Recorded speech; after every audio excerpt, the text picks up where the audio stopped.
Boa noite, pessoal, tudo bem? Parabenizar aí Caratinga, né, pelos 172 anos, hoje é aniversário de Caratinga, né?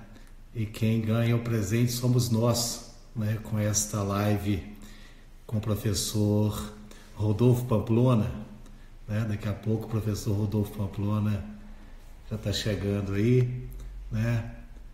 Fred chegou aí, Frederico Neves, o professor Pamplona já está na área. Vamos receber aí com muito carinho o professor Pamplona. Deixa eu... Isso. Agora sim.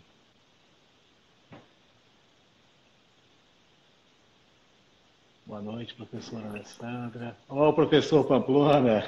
Boa Olá, noite. boa noite, meu amigo. Tudo bom? Que Te dou a, alegria ben- revê-lo. Te dou a benção, meu filho. Te dou a benção. Benção, papai. É o pai Estamos que o direito aí. deu, né? Ah, e você tirou a barba, eu tirei também. Olha só, estamos aí. Tal pai, tal filho. Que bom ver o senhor bem, viu? O senhor feliz, com saúde, né? Tá tudo bem aí com a família? Na luta. Sempre aí, firme e forte, como um prego na areia, sempre aqui me desfalecendo. Mas sempre nessa luta. Não tem sido algo fácil nesse período de pandemia, mas a gente está lutando, né, para sobreviver. É um período em que a reflexão impõe, muitas vezes, não às vezes uma ação, mas uma omissão. Né? Ficar isolado não é algo fácil, mas é também um dever, né, nesse momento em que nós temos que juntos lutar para sobreviver. E dentro dessa linha, eu tenho buscado servir a comunidade, né, justamente através das lives. Nós não sabemos muitas vezes quando a nossa lição alcança, talvez seja uma sina do professor. O professor lança a palavra e não sabe, tal qual a parábola do semeador, quem vai ser terra fértil. Mas a gente realmente precisa continuar semeando. Então, eu, desde que entrei no isolamento presencial, assumi o compromisso de servir a todos, seguindo a máxima de Gandhi, de quem não vive para viver não serve para servir, ou quem não vive para servir não serve para viver. E aí, nesse ponto, estou aqui com todos e todas à sua disposição, meu amigo Humberto. Eu tenho tido essa luta de buscar realmente servir. Estou alcançando aqui, nosso amigo Frederico aí, nosso amigo comum está falando aí, ainda não cheguei nas 300 lives, estou batendo as 200 agora, nessa semana completo 200 lives, e sempre à disposição de todos e todas para a gente buscar novos resultados. Sabe, a gente vai ter que construir uma nova normalidade e isso não é algo fácil. A gente vai realmente fazer isso junto. E aí eu quero pedir a todos e todas que estão nos acompanhando aí que sigam o professor Humberto Luiz Júnior aí no Instagram e me sigam também aqui no Instagram.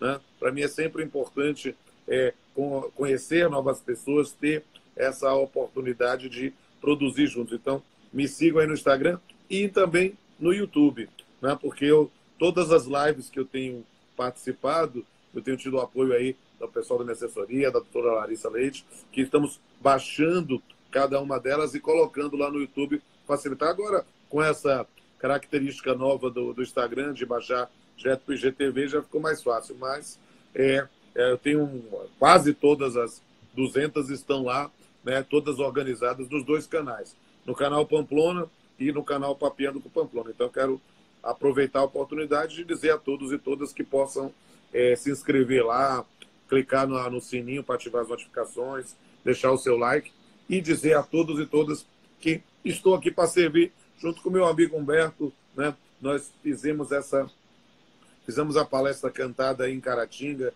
no curso de Direito aí da Docton.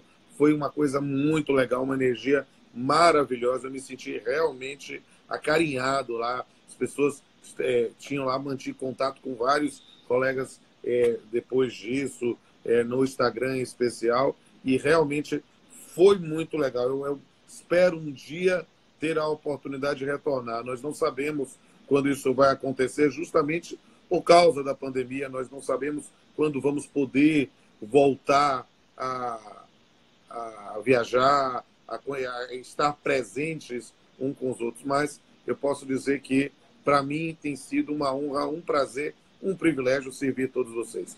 Já falei demais. Quero mandar um abraço especial aqui ao professor Oscar Alexandre, que eu conheci justamente aí nesse período, gente muito boa. Quero mandar abraço a todos e todas que estão nos ouvindo. Você manda, Humberto.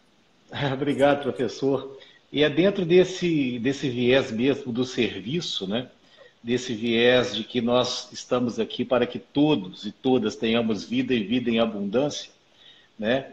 É que a pegada dessa live traz a proposta do humanismo como categoria constitucional, né? Nesses tempos onde as preocupações estão voltadas não só para a saúde, né, das pessoas, para a vida das pessoas, mas também para a fluidez da economia, e o senhor, como juiz do trabalho que é, deve estar com o serviço aí triplicado nessa época, porque além das legislações novas que regulam essa época que estamos vivendo, que estão saindo aos montes, seja por medidas provisórias, sejam por leis conversoras dessas medidas provisórias, enfim, várias relações de trabalho estão sendo modificadas, estão sendo repensadas, vários contratos de trabalho estão sendo suspensos. Então, a ideia da gente falar hoje aqui, professor, é sobre esse humanismo. O que seria, então, esse humanismo? Esse conjunto, né, de valores que vão afirmar a qualidade do ser humano enquanto um ser digno, né? A dignidade humana como algo não dado pelo direito, mas algo reconhecido pelo direito como a centralidade do direito, né? Então, eu gostaria que o senhor falasse um pouco para a gente sobre isso, né? Sobre essa humanidade de todos nós, né? O homem, a mulher como sujeito de direito, central, né, na preocupação tanto do direito posto quanto do direito aplicado, né? E essa questão da Constituição, né? A Constituição enquanto garantia, a Constituição enquanto marco civilizatório que nos dá efetivamente essa garantia de sermos sujeitos dignos de existência, né? Independente de quem seja o governante, seja na esfera estadual, municipal, ou estadual e federal, enfim, não importa quem seja o governante, sem querer fulanizar, obviamente, mas eu acredito muito que a Constituição governa o governante. A Constituição é o juiz do juiz, né? Ela deve ser esse norte. E a nossa Constituição tem, né, professor, essa pegada humanista, essa pegada valorativa da dignidade humana, né? Sem sombra de dúvida, meu querido. E é preciso explicar, talvez historicamente. Sabe, eu gosto muito de compreender determinados institutos a partir da sua contextualização histórica. Porque há uma frase que me parece básica: texto sem contexto vira pretexto. Então, se a gente contextualiza determinadas afirmações, isso fica muito mais fácil para os nossos interlocutores, para os nossos ouvintes, para os nossos espectadores compreenderem a dinâmica dessa questão. E é preciso entender que as preocupações com a dignidade da pessoa humana, elas não nascem agora e nem nasceram na Constituição de 88, ou pensando nisso numa perspectiva do direito ocidental. É preciso entender que, na verdade, nós tivemos, no início do século XX, como um grande referencial teórico e, sem sombra de dúvida, um conteúdo fundamental para quem está começando a estudar o direito, a figura de Hans Kelsen, né, na construção de uma teoria pura do direito, que foi, sem sombra de dúvida, uma grande sistematização científica na ideia de uma busca de um sistema que fosse hermeticamente fechado e que se bastasse em um conjunto de fundamentações e derivações. Ou seja, que nesse ponto nós tivéssemos um sistema lógico e daí uma teoria pura do direito. Todavia, essa pureza acabou respaldando sistemas autoritários.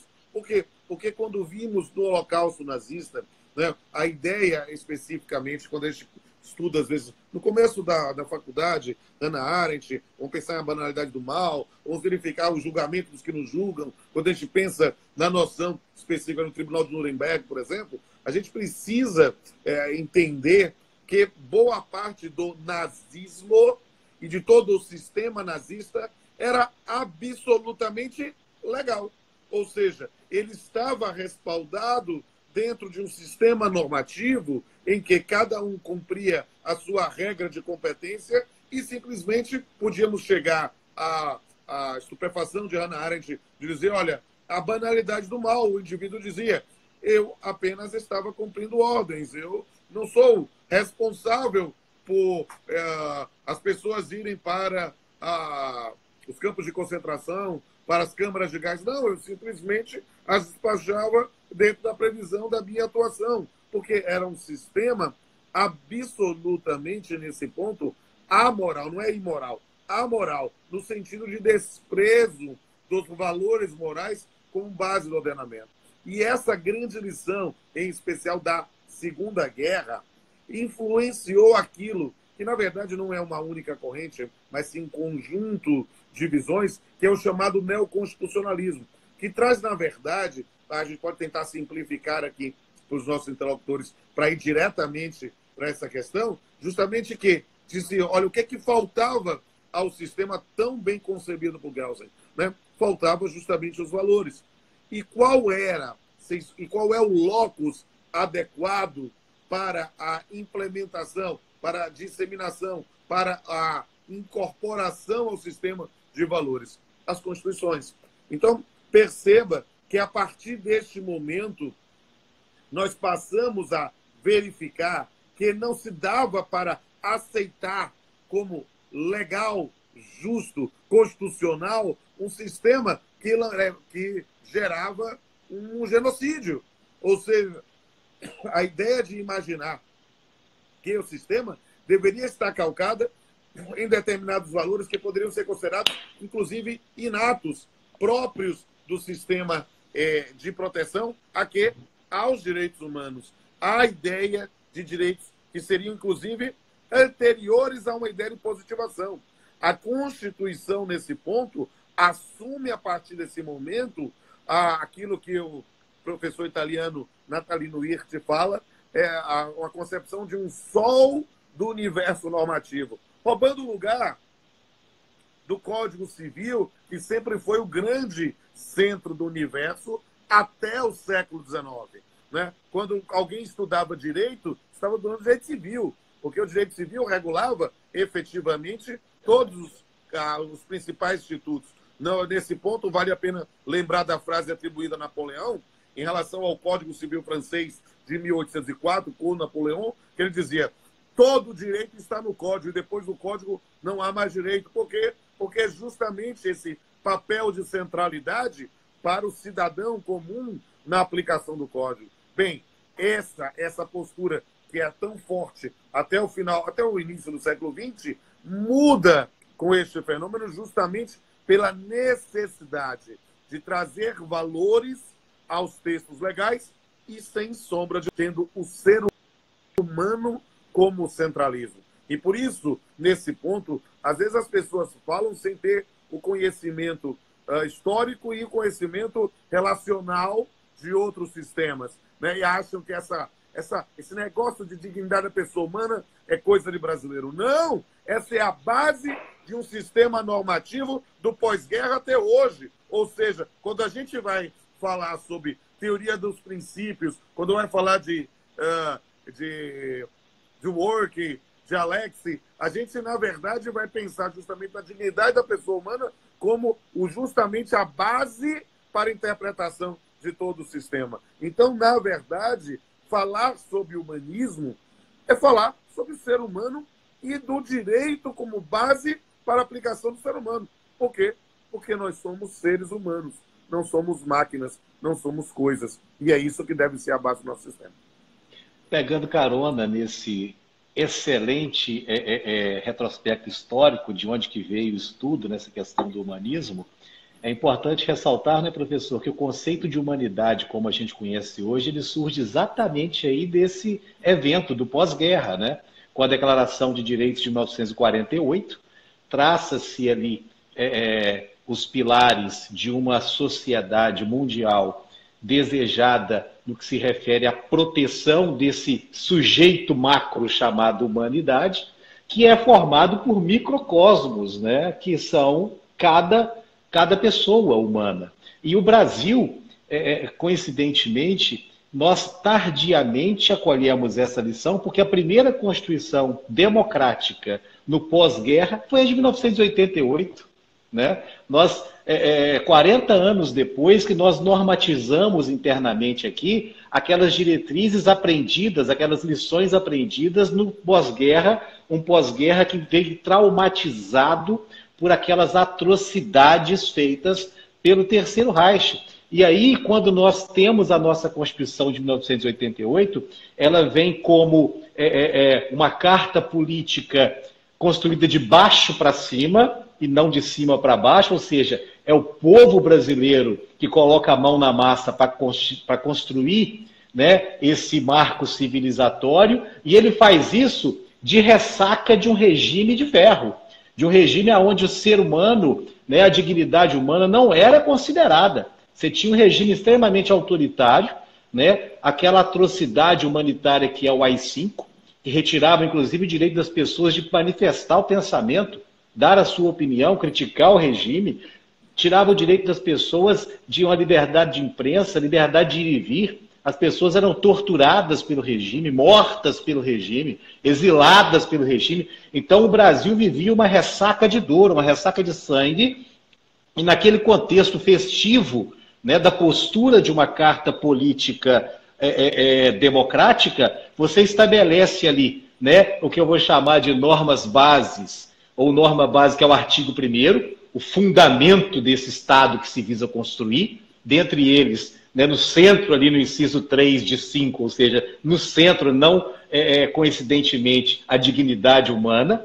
Você tem as normas fim, a finalidade desse Estado no artigo 3º, para que esse Estado está sendo construído, e depois, um pouco mais à frente, você vai ter as normas tarefa, que são, efetivamente, as competências dos entes federativos. Então, eu costumo dizer, eu não sei se eu estou enganado, se eu tiver, por gentileza, me corrija na qualidade de professor e na qualidade de pai jurídico, que eu te considero, eu costumo dizer que a Constituição ela é o manual de instrução da vida em sociedade de maneira geral, mas, em particular, o manual de instrução de governo, né? Todo agente público, seja ele mandatário eletivo, ou seja ele um servidor público concursado, ou nomeado, ou contratado, tem um manual de instrução a seguir. Não é para inventar moda. A pessoa é investida ali naquela situação de servidor público, seja do mais alto mandatário da República ao mais simples servidor de um município, com uma missão pré-estabelecida. Eu costumo dizer, teve uma vez que eu peguei um ônibus da São Geraldo aqui em Caratinga e fui parar lá em Garanhuns, no Pernambuco. 36 horas. 36 horas. É muito. E nós tivemos 7 motoristas, de Caratinga a Garanhuns. O motorista entrava ali já com uma carta pré-estabelecida de que ele tinha que fazer. Ele deveria conduzir aquele ônibus de um lugar a outro, com aquelas pessoas que estavam ali dentro, né, a certa velocidade, obedecendo certas regras, que são regras do Código de Trânsito, enfim. O motorista, porque estava investido na função de motorista, não cabia a ele inovar, porque ele estava investido naquela função. Cabia a ele seguir regras ou diretrizes pré-estabelecidas. E eu acredito que a Constituição seja essas regras e diretrizes pré-estabelecidas, e não por mim nem pelo senhor isoladamente, mas pelo povo brasileiro, numa situação de postura de um novo Estado, para que isso fosse o quê? O arcabouço garantidor da dignidade humana enquanto seres individuais, mas também de um equilíbrio social esperado para se fazer um ambiente em que essas dignidades pudessem conviver de maneira equilibrada. Eu acho sensacional o que você falou, querido, mas me permita não discordar, mas sim acrescentar que a gente precisa realmente cuidar disso. Se é um manual de instruções dessa vida em sociedade, eu diria que a Constituição de 88 é um manual de instruções da vida em uma sociedade democrática. E por que isso? Porque a gente precisa, nesse ponto, perder um pouco a inocência como operadores do direito e como professores, né, como formadores de opinião. Nós precisamos fazer a autocrítica e perceber que a nossa sociedade é uma sociedade profundamente autoritária do ponto de vista histórico. Nós, na verdade, ainda estamos tateando, né, no aprendizado do convívio democrático. Não é estranho para mim, a gente fica imaginando, se nós estamos vivendo aí um momento de manifestação dos imbecis, quando o indivíduo quer pedir ditadura, ou quer pedir AI-5, ou quer pedir fechamento de instituições democráticas, mas se a gente acha um absurdo, e é um absurdo, mas na verdade é um absurdo explicável pela nossa origem e tradição absolutamente autoritária. Eu não sei se você já fez um exercício, meu amado Beto, né, de pensar um pouco sobre a história do governo no Brasil, a história de governo do Brasil. Porque, basta pensar, Brasil é Brasil em 1500, mas de 1500 a 1822, nós somos colônia depois de reino de Portugal. Ganhamos a independência num golpe de Estado, de um membro da própria monarquia que mandava aqui. Nesse momento, tentamos ter uma Constituição, parece que teríamos aspirações democráticas. A primeira Constituição que foi ser feita não foi aplicada. O próprio imperador, aquele que deu o golpe do Estado para pedir a nossa independência, não, vou outorgar. E outorgou a nossa primeira Constituição em 1824 com, apenas a título de exemplo, o poder moderador. Que era ele mesmo. O Império todo com regime de força e com tentativas de golpes internos. O imperador que deu o golpe para ter a independência sai do Brasil e aí tenta se dar um golpe em seu filho, que era o seu sucessor, mas por era menor, e aí a gente começou a conviver também ainda, até que o nosso segundo imperador, filho do imperador golpista, assume. E aí perceba que esse imperador vai continuar sendo imperador e vai se decretar a proclamar a República num golpe de Estado militar. Perceba, são os militares que tomam, dão um golpe, proclamam a República. E aí, nesse momento, a gente passa a ter também uma primeira Constituição republicana que não tinha nada de democrática também. Ou seja, na segunda Constituição também tinha um aspecto de Estado. A gente tinha abolido a escravidão 3 anos antes. Nós éramos um país agrário, com uma formação patrimonialista, excludente, misógina, uma quantidade enorme ainda de valores de uma sociedade absolutamente que não admitia modelos comportamentais diferentes, inclusive do modelo anterior do Império. Passamos a virada do século XX, também ainda com regime de força, e isso vai ser quebrado, adivinha com o quê? Com outro golpe, a Revolução de 30. Ou seja, nesse momento, lá numa Revolução de 30, dizendo, gente, nós estamos vivendo mais uma vez numa época de ditadura. E aí tem-se uma tentativa de retorno democrático com a chamada Revolução Constitucionalista de 32 em São Paulo, que era, na verdade, um movimento especificamente que queria a Constituição. Sim, queria, mas, na verdade, queria um espaço de poder que tinha perdido na política do café com leite. Mas, mesmo assim, esse reclamo chega, e aí nós temos a nossa primeira Constituição Democrática, a de 34. Nós estamos tão mal acostumados que essa Constituição só durou 3 anos. Novo golpe de Estado. Aí temos a polaca, a Constituição de 37, passamos até 45 com o ditador, cai Vargas. Temos aí a nossa primeira Constituição Democrática. Eu sei que você não a mencionou, a de 46, porque ainda era muito cedo no pós-guerra, mas tivemos lá um período de democracia de 46 até 64, mas com sucessivas tentativas de golpe. Tivemos ali um presidente que tinha sido ditador e volta pelo voto popular, mas nesse ponto só sai de lá com um tiro para ir para a história.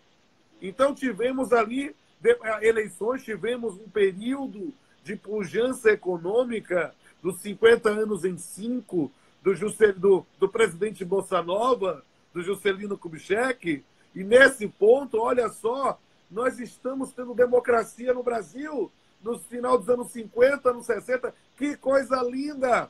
A gente, quando come mel, quando come se lambuza, não é mesmo? Por quê? Porque no sucessor dele, Jânio Quadros, ele tenta dar um golpe e não consegue, renuncia para dizerem que não aceitam a renúncia, o pessoal diz, não tem nada a ver com a história, assuma o vice, só que o vice, por ter uma tendência de esquerda, é mal visto pelas elites, e aí tentam não garantir que o vice tome posse, e fica a briga para o vice tomar posse, e quando o vice toma posse, por um golpe transforma o país em parlamentarista. Nada contra o parlamentarismo, ao contrário, muito respeito e até entusiasmo, mas instituir o parlamentarismo no Brasil por golpe, passa o período todo para tentar desviar desse golpe e voltar para o presidencialismo, vai no voto, vai, oi, presidencialismo voltou, não durou muito tempo. Golpe militar de 64 até 85. E aí, na saída de 85, olha como é interessante a gente falar, a eleição de 86, nós passamos a ter a abertura política lenta, gradual e segura a partir dos anos 70, mas a gente tem lá a volta paulatina de eleições municipais no início dos anos 80, de governador em 82. E aí o que é que acontece? Em 86, a gente elege governadores e deputados e senadores para ali, naquele momento, ter uma Assembleia Constituinte. Só que nós já tínhamos um resquício ainda da ditadura dos mandatos de senadores eleitos em 82 que não foram e se tornaram constituintes. Ou seja, foram constituintes sem ter sido eleitos para isso. E aí a gente conseguiu fazer uma Constituição que é uma Constituição democrática, mas que tem inúmeros defeitos. O problema é que nós vivemos uma situação tal que a gente apontar os defeitos da Constituição parece quem está estimulando os discursos golpistas que não querem democracia. Então, a Constituição de 88 é uma grande Constituição, considerando o nosso péssimo histórico de constituições e de ausência de tradição democrática. Mas ela tem muitas características de um saco de gatos, de uma coxa de retalhos, que trata desde questões fundamentais na parte inicial, até mesmo sobre o Colégio Dom Pedro II.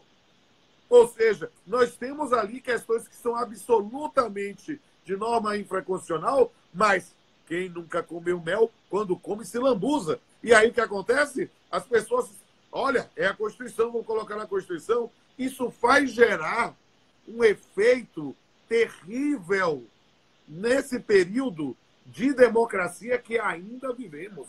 Que é o quê? Uma noção da importância da Constituição, mas uma desvalorização da atividade constituinte derivada. Nós temos uma Constituição que tem todo um processo formal para ter a sua emenda, para ter modificações, e nós temos mais de 100 emendas constitucionais. Ou seja, isso se tornou, na verdade, um desprestígio daquilo que é para ser o centro do universo normativo. Então, é, na verdade, um aprendizado de democracia. Essa noção, eu adorei, o manual de instruções na sociedade, o manual de instruções para o governante é observe o que está na Constituição e não fique tentando fazer pouco caso dela ou emendar de acordo com a sua conveniência. Só que isso, meu amigo Humberto, meu filho Humberto, é preciso falar com muito carinho, como um pai fala com o filho. A gente tem que ter muito cuidado, tem que ficar vigilante o tempo todo, porque não há limites para a criatividade humana quando quer fraudar direitos. Então, nós vemos, na prática, situações de distorções do pensamento constitucional, desprezando o ser humano, desprezando as finalidades básicas. E isso, na verdade, não é um problema da Constituição.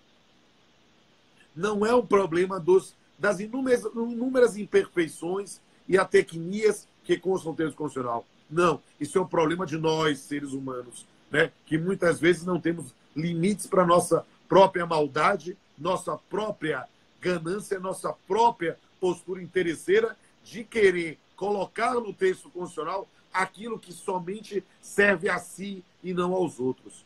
Então, nessa perspectiva, é preciso sempre vigiar e denunciar.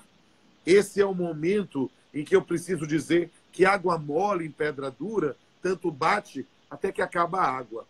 nós não podemos deixar a água acabar na defesa dos direitos fundamentais. Só ouvir verdades, professor, só ouvir verdades. Só fazendo uma ponderação do que eu disse antes, eu disse que a nossa Constituição, a primeira Constituição que veio selar os direitos humanos foi de 88, porque a declaração é de 48. Claro. E a nossa Constituição era de 46, ou seja, exatamente, previamente a Declaração de Direitos, né? Muito embora fosse uma Constituição democrática. Mas, enfim, essa questão do limite, né? Não há limite para a maldade humana, não há limite para a criatividade humana no que se refere à burla de direitos, né? O senhor, como magistrado, fala com muita propriedade, né? Inclusive, já quero, antes de terminar a live, parabenizar, porque mês que vem, agora, há menos de um mês, o senhor vai fazer 25 anos de magistratura. É verdade, dia 10 de julho eu completo 25 anos de magistrado. Ontem foi meu aniversário, fiz 48 Sim. anos de vida e digo, eu estou completando uma fase que é uma fase estranha. Eu passei mais tempo sendo juiz do que não sendo. Eu passei mais tempo na Justiça do Trabalho do que fora dela. Eu entrei na Justiça do Trabalho em 1992, ainda com 19 anos. Virei juiz em 95 com 23. Agora, com 48, eu posso olhar para o passado e vi que devo ao Poder Judiciário, devo à Justiça do Trabalho, devo à minha condição, né, de servidor público, tudo que conquistei. Mas nesse ponto é sempre interessante não somente olhar para o passado, mas sim para o futuro.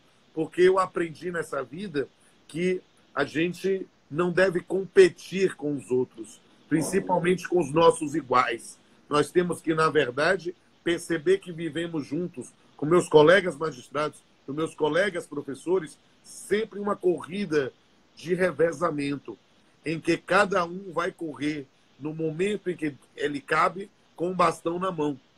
E digo a você, meu filho, que já estou com esse bastão há muito tempo. Talvez seja a hora de passar para você também carregar o bastão daí.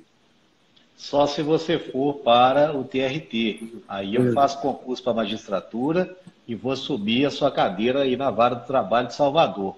Mas se for para aposentar, eu não vou não, viu? Nós precisamos da sua magistratura ainda durante muito tempo. O povo brasileiro precisa disso, de um modo geral, e o povo baiano em particular. E aí, professor, o senhor disse uma coisa que é muito interessante, que nós não estamos na sociedade, nessa vida, para competir uns com os outros, né? E a nossa Constituição traz esse recado expressamente. É um dos objetivos do Estado brasileiro preconizados ali no artigo 3º, a construção de uma sociedade livre, uma sociedade justa e uma sociedade solidária, né? E essa solidariedade social, ela precisa ser desvinculada desse conceito de solidariedade religiosa. Porque o conceito de solidariedade religiosa ele tem muito mais a ver com caridade do que efetivamente com solidariedade. Perfeito. A solidariedade social, me corrija se eu estiver enganado, essa solidariedade preconizada pela Constituição é no sentido de cada um de nós ser um indivíduo pleno de direitos, e esses direitos só podem ser efetivados no espaço público da nossa existência. Isso. Então, essa solidariedade constitucional, ela diz muito mais respeito ao respeito que devemos ter uns com os outros, a quem somos, na nossa individualidade, na nossa particularidade, e para que nós possamos, livres que somos, de sermos aquilo que somos na nossa essência, podemos levar adiante o nosso projeto de vida no contexto da sociedade. E aí muito ajuda quem pouco ou nada atrapalha. A questão do respeito. E aí eu digo ao senhor, pergunto ao senhor, é possível viver esse humanismo, essa essencialidade humana? É possível viver essa solidariedade, essa sociedade livre, justa, solidária? É possível uma sociedade livre, justa e solidária onde haja preconceitos? Ou nós precisamos, vez por todas, derrubar esse câncer social chamado preconceito, para que possamos verdadeiramente, todos e todas, sermos livres e vivermos uma justiça social? Sem sombra de dúvida, sem a menor sombra pálida de dúvida. É preciso militar contra o preconceito. É preciso lutar todo dia E sabe, a palavra ensina, mas o exemplo arrasta. É preciso que no nosso testemunho diário nós possamos mostrar para aqueles que convivem conosco a importância de lidar em uma sociedade que respeita quem é diferente, que respeita quem pensa diferente, que respeita quem simplesmente é diferente. E isso não é algo fácil, porque muitas vezes, Humberto, nós recebemos de nossos pais, de nossos avós, toda uma formação social, cultural, religiosa, que acaba exortando determinados papéis como os predominantes. E tudo o mais é errado, é ilegal, é pecado, é imoral ou engorda. Então a gente precisa efetivamente aprender a lidar e a respeitar o quem pensa diferente. E isso não é algo fácil. Você sabe da minha militância nesse ponto, sabe que eu não somente ensino, como escrevo poema, como escrevo doutrina, como procuro sensibilizar as pessoas justamente nesse combate. Porque se nós nos resignarmos a uma sociedade em castas, a ideia de solidariedade é uma falácia. É verdade. E aí essa questão das castas sociais, que para mim são todas elas ilusórias, elas só servem como divisão. E aí o senhor começou falando, né, sobre, fazendo uma referência ao texto bíblico, e eu preciso fazer referência ao texto bíblico nesse contexto, né? Quando eu frequentava a Renovação Carismática Católica, a gente tinha lá algumas orações, e dentre elas a gente orava muito, pedindo a Deus que retirasse do nosso meio todo espírito de divisão, todo espírito de separação, que nós pudéssemos viver, né, numa comunidade de irmãos. E a gente vê hoje com tanta tristeza, eu pelo menos vejo com tanta tristeza, discursos divisionistas, discursos separatistas, nós contra eles, né, azuis contra vermelhos, enfim, mortadelas, coxinhas, enfim. Quem é que ganha com isso, professor? Que estado é esse que esse povo consegue compreender dessa forma? Nós somos um único povo, e aí o nosso contexto de nação, porque a nação é exatamente isso que o senhor disse, nação não é olhar para o hoje, o conceito de nação pressupõe sabermos de onde viemos, e se nós estamos na situação em que estamos hoje, é por conta da nossa ancestralidade, mas estarmos aqui hoje também não se justifica por si só, é necessário olhar para o futuro, olhar adiante. O conceito de nação ele é transcendente no tempo, né? E nós já temos tantas lições que deveriam ser aprendidas, mas parece que não são, de que esse espírito divisionista de um povo único, esse espírito divisionista, separatista de nós contra eles, esse espírito não serve, esse discurso não serve para o avançar em dignidade, não serve para avançar em prosperidade, não serve para avançar em conquistas econômicas, enfim, ele só serve para jogar para baixo. Ele atende a determinada camada da população que sempre, historicamente, quis o quê? Se apropriar do Estado. Muito brilhante essa sua preleção no que se refere a uma história de golpes, né? E esses golpes são comemorados no Brasil.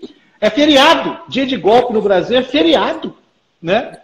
Então, veja, nós precisamos, vez por todas, aprender com essas lições que tivemos no passado, que esses discursos separatistas, segregacionais, eles só nos levam para o buraco.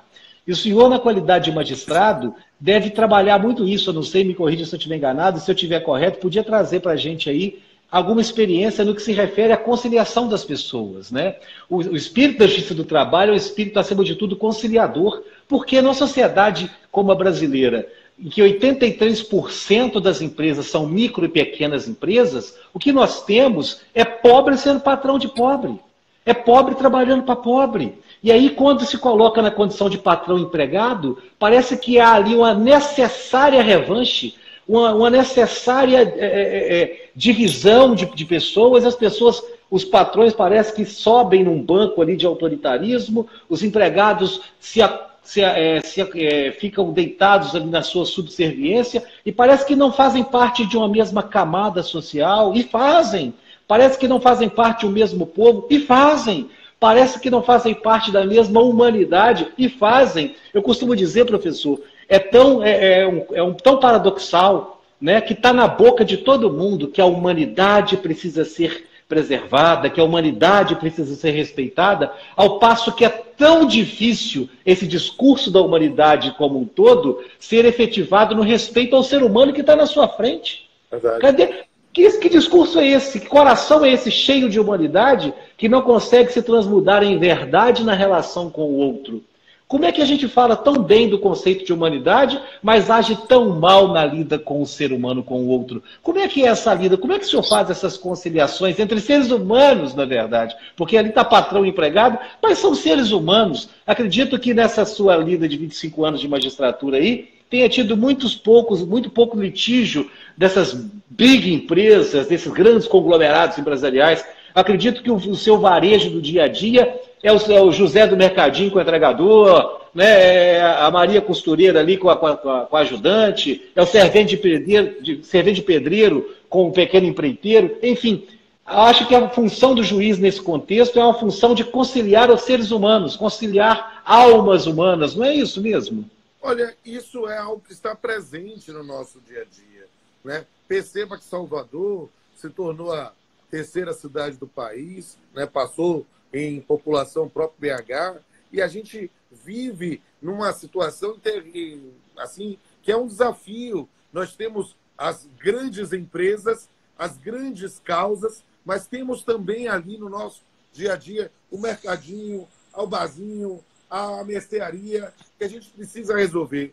E a gente precisa, na verdade, se vestir com a humildade necessária para compreender que, seja da grande causa à pequena atividade, todas devem ter igual importância. E essa compreensão de verificar o ser humano que está ali é uma máxima que eu digo a todos aqueles que eu preparo para a condição de juiz, né? Está ensinando há tanto tempo, me faz também atuar nesse ponto na preparação dos jovens advogados, dos jovens magistrados, né, que passam a atuar, e muitos ficam lá algum tempo estagiando comigo. E uma das frases que eu sempre lembro para aqueles que se iniciam comigo no campo do processo é dizer o seguinte: olha, o processo parece um jogo. Ele tem partes, ele tem regras, mas o processo não é um jogo. Ali nós estamos discutindo as esperanças de alguém, o patrimônio de alguém, a vida de alguém. Então é preciso ter um cuidado de ourives. E nesse ponto a gente precisa fazer uma meia-culpa, e aí eu falo não na minha atividade, mas da nossa profissão de professores. Por quê? Porque a formação tradicional dos cursos de direito é uma tradição que só ensinava as pessoas a brigar. Nós aprendíamos uma empáfia, uma arrogância, o certo é isso aqui, e aí cada um aprende a brigar. Fazer petição inicial, contestação, sentença, recurso, como executa, mas nós não, tradicionalmente, isso tem mudado nos últimos 5 anos, no perfil dos novos cursos de direito, nós não tínhamos um investimento maior em técnicas de negociação, em compreender a ouvida do outro como algo importante nesses sistemas multiportas de formas de solução de conflitos, de mediar, de negociar, de conciliar. Então, nisso, meu amigo, a gente tem que, na verdade, chamar o feito à ordem para que a gente possa conversar com as partes, olho no olho, e dizer, olha, isso aqui precisa ser feito. Eu posso contar um caos aqui, só para a gente está perto de acabar, não sei se tem tanto tempo, assim, você pediu para eu contar da minha experiência. Vou contar um caso que aconteceu há muitos anos. Eu vou dizer precisamente há 18 anos. Eu não esqueço a data, porque foi exatamente um mês depois que meu pai tinha falecido. Meu pai morreu no dia 3 de maio de 2002. E aí, dia 3 de junho de 2002, engraçado que meu filho nasceu em 2005, justamente no dia 3 de junho, né? Mas no dia 3 de junho de 2002, eu estava fazendo uma audiência e aí achei estranho os nomes das partes, que eram o mesmo sobrenome, assim, um nome diferente. E aí, quando sentaram em mesa, eu perguntei, vocês são parentes? Somos. São o quê? Irmãos. Irmão? Mesmo pai, mesma mãe? Sim. E eu disse, meus amigos, o que vocês estão fazendo aqui? Isso aqui é uma vara do trabalho. Vocês são irmãos. Vocês têm que aprender a conversar. Eu não estou dizendo que um tem razão, não tem razão, que há direitos, não há direitos. Não é isso. Vocês são irmãos. Vocês precisam conversar. E nessa hora eu comecei a falar. E nada. Coração fechado. Era um processo em rito sumaríssimo. Então não tinha PJS, essas coisas. Então, me dê a defesa aqui. Fale aí, doutor. Falou. Ok, tem prova oral? Tem, ótimo. Tem testemunha? Tem, ok. Interroguei o reclamante, o irmão reclamante. Interroguei o irmão reclamado. Ouvi 2 testemunhas do irmão reclamante. Ouvi uma testemunha do irmão reclamado. Aí eu disse lá, razões finais, reiterativas, doutor. Propostas de conciliação, não tem, doutor. Eu disse, não tem uma zorra. Por quê? Porque vocês me fizeram fazer a instrução desse processo. Vocês têm direito de me fazer a instrução desse processo, de me fazer realizar a instrução desse processo. Eu não nego o meu papel como magistrado, mas agora vocês vão me ouvir. Por quê? Porque você, seu irmão reclamante, disse que trabalhava em horas extras. Suas 2 testemunhas aqui saíam antes do senhor. O senhor não provou. E o senhor disse que recebia salário por fora. Suas 2 testemunhas não sabiam quanto o senhor ganhava. O senhor não provou. E o senhor, seu irmão reclamado, chamava seu irmão lá, o senhor disse que ele foi despedido por justa causa, por abandono de emprego. Sua única testemunha foi contratado depois que ele saiu. Você não provou. Não tem documento mais. Então isso aqui que vocês me fizeram fazer vai ser uma sentença que vai reconhecer uma despedida sem justa causa e que vai dar, um minutinho aqui, Zé Nilton era meu secretário. Zé Nilton, quantifica aí. Aí Zé Nilton, que era um gênio, doutor, isso vai dar 3.432,24. Eu disse, muito bem, vamos aqui, ó.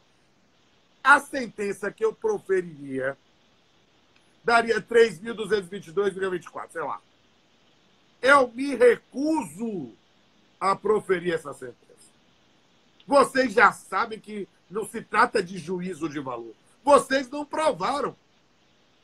Então, isso aqui, vocês tinham o direito de produzir prova, não produziram, a prova que produziram, não é que eu estou interpretando. Não, vocês não produziram prova sobre o que tinha que provar. Então, vai dar isso. Eu profiro a sentença, você recorre, vai dar isso. Eu me recuso a proferir a sentença. Vocês vão fazer um acordo no valor que seria a sentença e só sai da minha mesa fazendo as pazes entre os irmãos.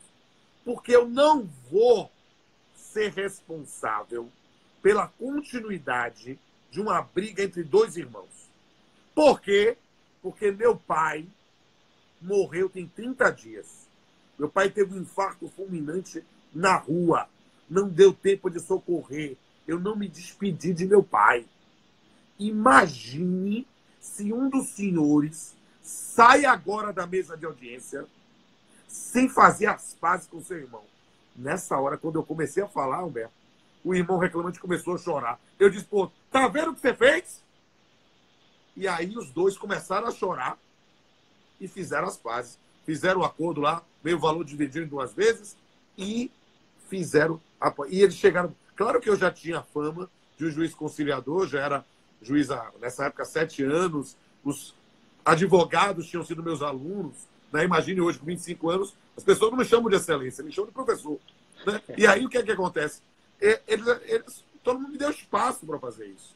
E a gente resolveu, e eu costumo dizer para os meus alunos que essa foi a melhor sentença não proferida por mim. Por quê? Porque eu não proferi sentença.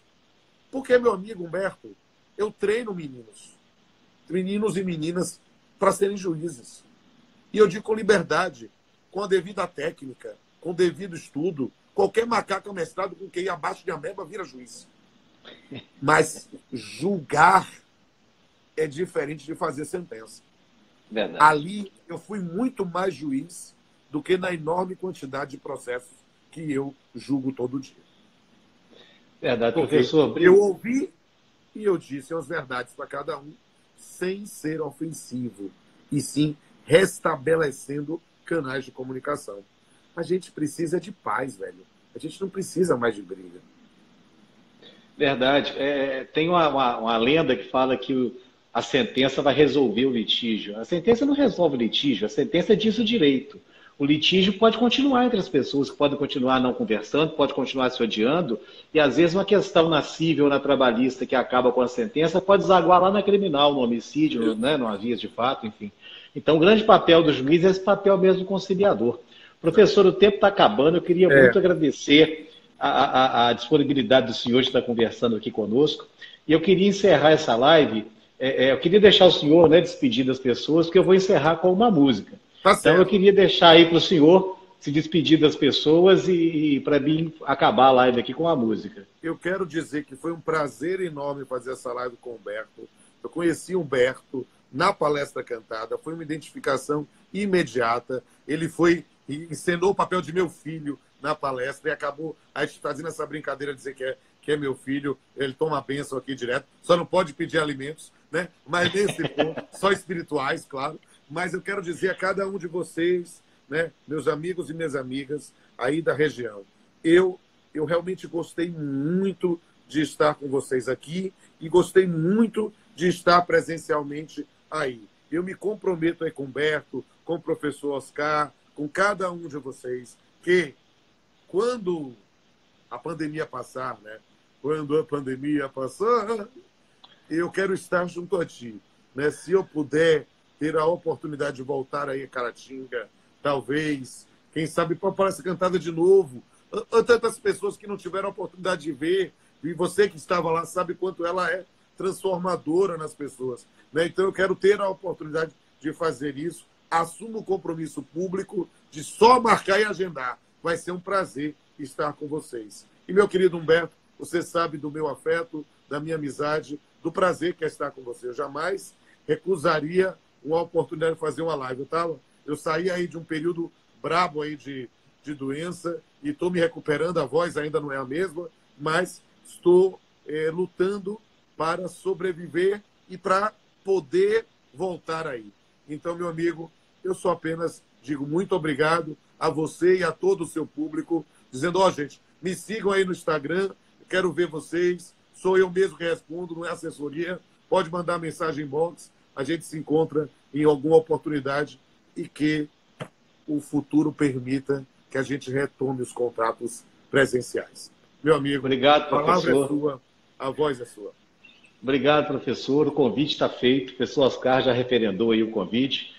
Passando a pandemia, o senhor é esperado aqui em Caratinga e agora não tem esse negócio de ficar em hotel, não. Vai ficar na minha casa, porque pai que vai visitar o filho tem que ficar na casa do filho. E como o senhor fez 48 anos de idade ontem e no dia 10 de julho faz bodas de prata da magistratura, eu vou pedir aos colegas e às colegas que estão aí na live para subir aí uma chuva de palminhas, porque nós vamos cantar agora parabéns para o professor Pamplona, pelos 48 de idade e pelos 25 de magistratura. Vamos lá comigo. Parabéns para você nessa data querida, muitas felicidades, muitos anos de vida. O Pamplona faz anos, o Pamplona faz anos, o Pamplona faz anos, que seja feliz. Professor Pamplona, que Deus te ilumine e te conceda muitos anos de vida, que você continue sendo esse ser humano maravilhoso, que se a lei do retorno for verdadeira, a sua vida será rica e abundante de graças, porque o Senhor faz muito bem para todos nós. Obrigado de coração pela sua disponibilidade, pela sua presença e, mais do que tudo, pela sua vida e pela sua obra. É muito bom estudar pelo senhor, é muito bom ver lá o Crooners in Concert. Siga aí, gente, Crooners in Concert, que é a banda do professor Pamplona. Siga o professor Pamplona aqui no Instagram. Siga o professor Pamplona lá no YouTube. Ele tem lá o canal de poesia, tem o canal do Papiano com o Pamplona, entrevistas maravilhosas. É um acervo muito rico. É uma vida toda posta para o benefício da sociedade, benefício das pessoas. O professor Pamplona é um abnegado, abriu mão da própria vida em benefício da vida e do conhecimento de todos nós. Professor, meu coração é todo festa. Meu coração está em alegria por estar aqui com o senhor. Obrigado por tudo, viu, professor? Um beijo, meu querido. Até a próxima, seja live ou, quem sabe, presencial aí em Caratinga. Tem meu compromisso de que eu estarei com vocês. Obrigado, professor. Um abraço, gente. Obrigado pela presença.